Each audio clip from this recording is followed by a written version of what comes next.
Quelles sont les autres écoles de magie que Poudlard? Où sont-elles situées? Quels pays desservent-elles et comment fonctionnent-elles? Et est-ce que cela a du sens qu'il y ait si peu d'écoles de magie dans le monde?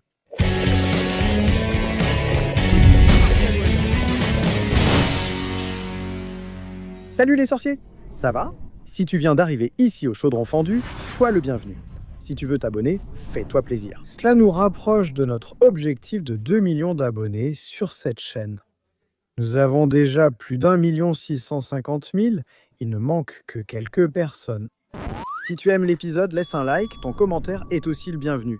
Il y a plusieurs façons d'aider la chaîne et nos productions ici.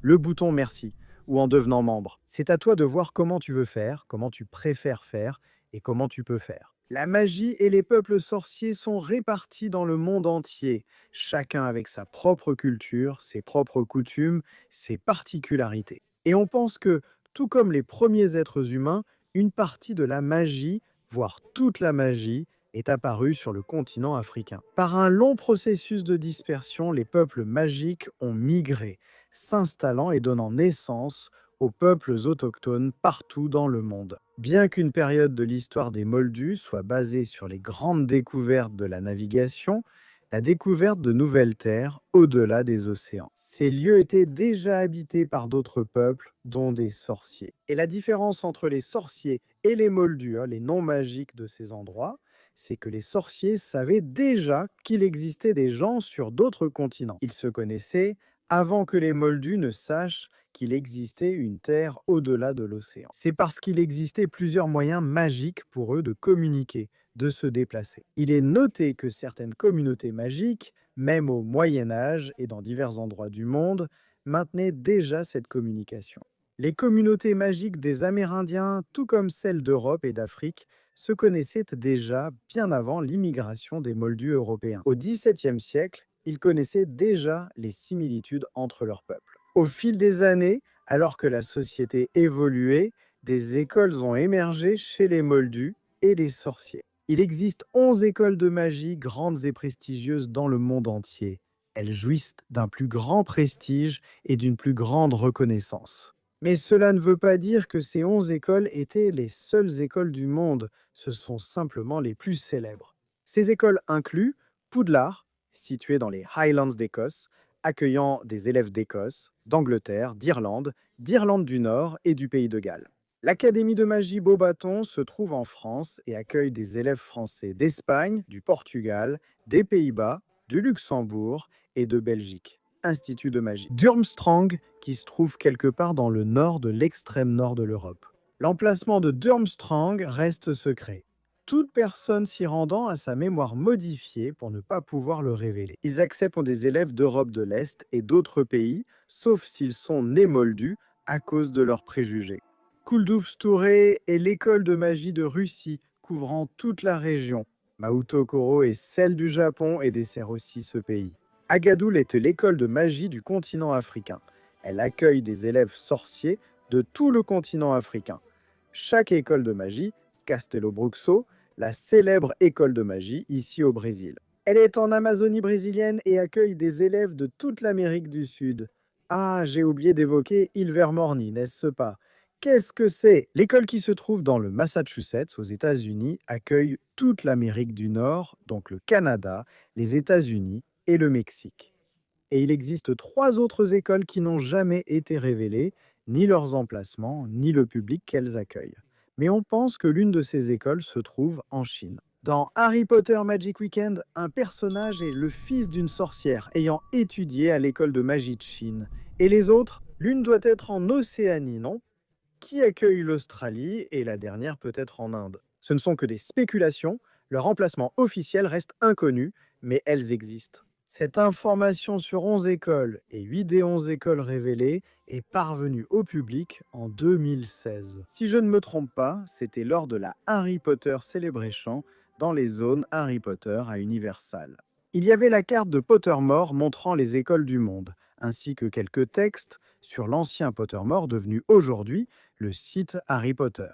Ces textes donnaient quelques détails sur les écoles.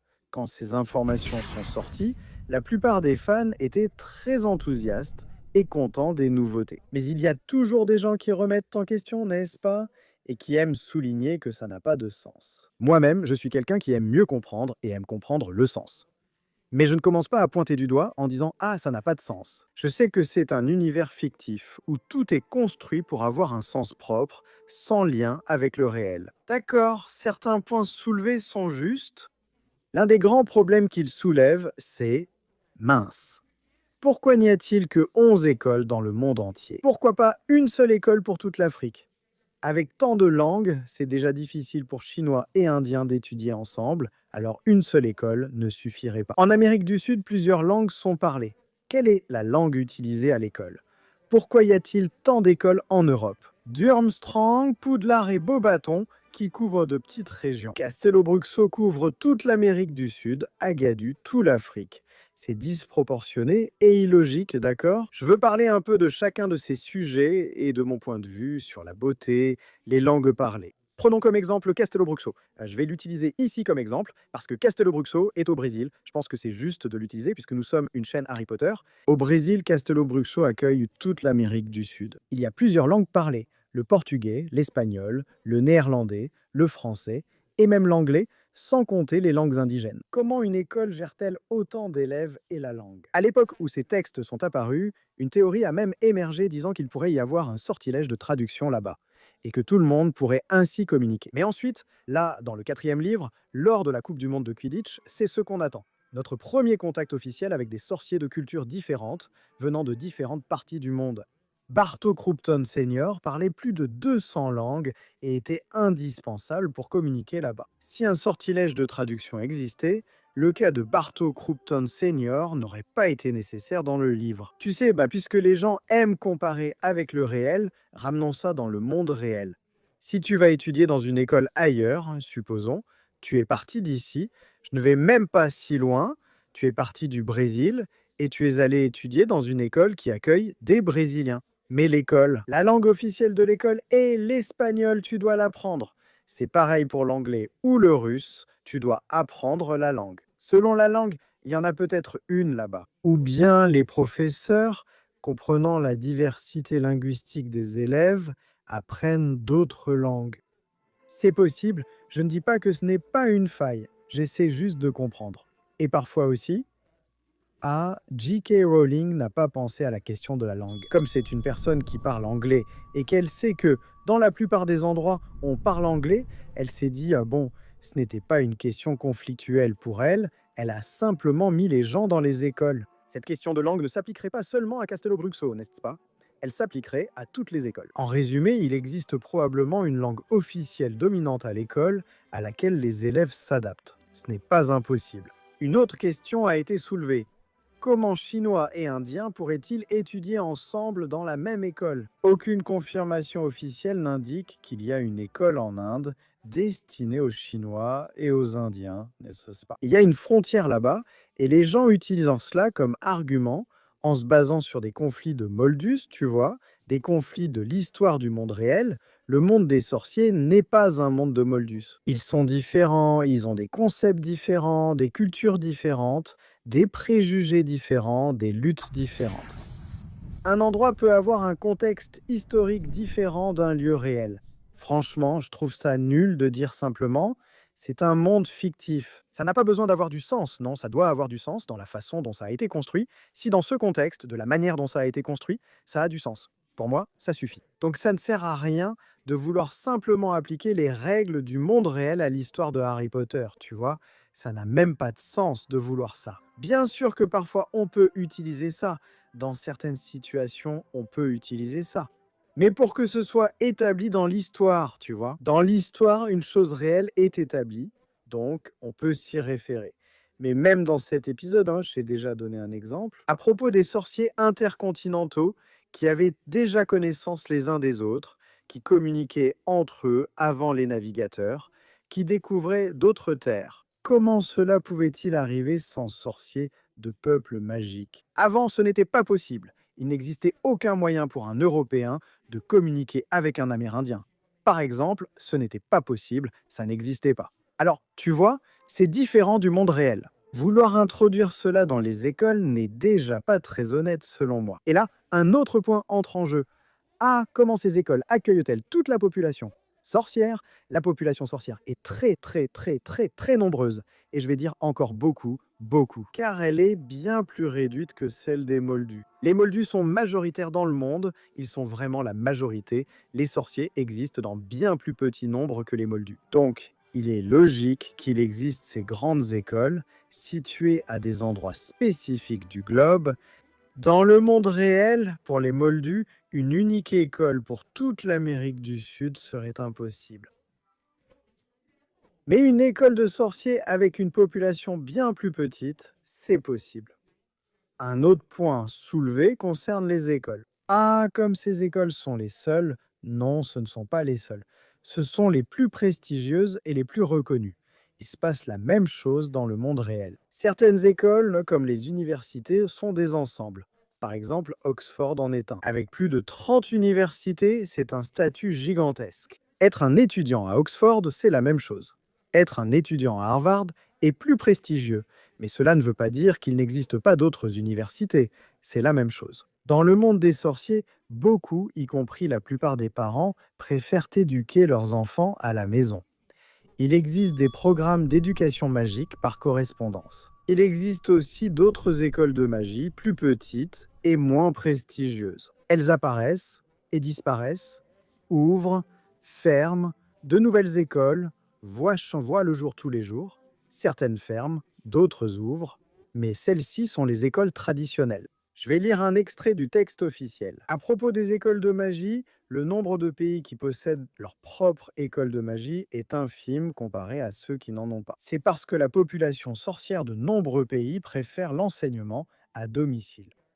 Parfois aussi, la communauté magique d'un pays donné est petite ou dispersée. Les cours par correspondance sont une façon plus économique d'éduquer les jeunes. Parfois, la population de sorciers d'un pays est très réduite ou totalement dispersée. Donc, il n'est pas logique d'avoir une école de la même taille que les autres là-bas.